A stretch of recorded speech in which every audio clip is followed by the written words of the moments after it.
الآن كلمة السيد الوزير النائب الأستاذ الدكتور محمد سليم يبارك فيها للجميع بمناسبة العام الهجري الجديد وبمناسبة هذه الأيام الطيبة المباركة.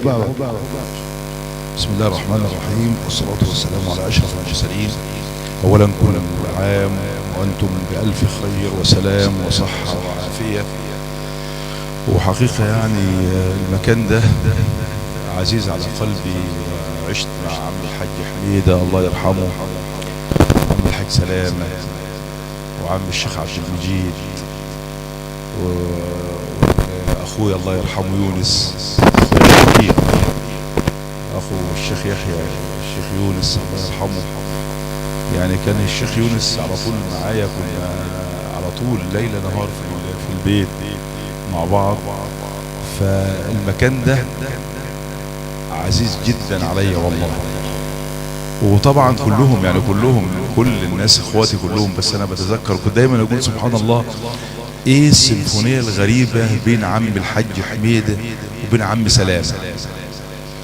تلاقوهم الاثنين مع بعض، تمشي في الزقازيق تلاقي الحاج سلامه والحاج حميده الاثنين ماشيين، هنا تعدي من قدام العزبه تلاقي عم سلامه وعم حميده قاعدين. الله كان نسيج جميل جدا. وكان الشيخ عبد المجيد اللي كان ولي من اولياء الله الصالحين، ده كان حاجه عظيمه جدا. كنت اجي اقعد مع عم الشيخ عبد المجيد واسمع منه واتعلم منه، لان اصل الدنيا كلها يمكن احنا مفاهيمنا عن الدنيا خطأ. هو لان لن يقع في ملك الله الا ما اراد الله. يعني ريح دماغك، حاول واجري وروح وتعالى وامشي واعمل، كله هتشحت مفيش. بس هو الفكرة ان الحب اللي احنا اتعلمناه،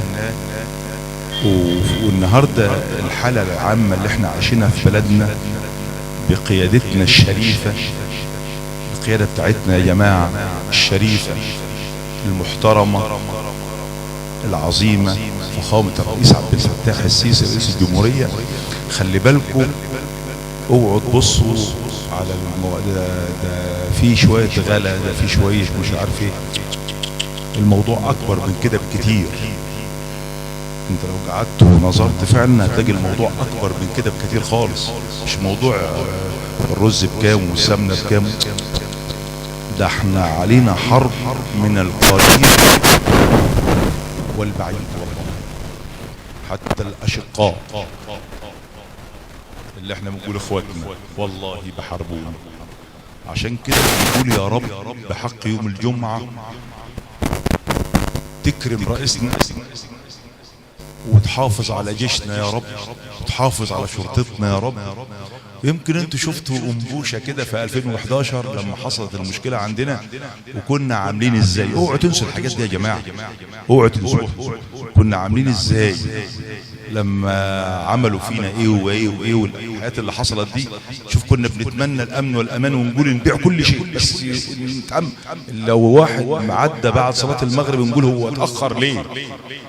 فالامن ده نعمة. ربنا قال في القرآن اولئك لهم الامن وهم مهتدون.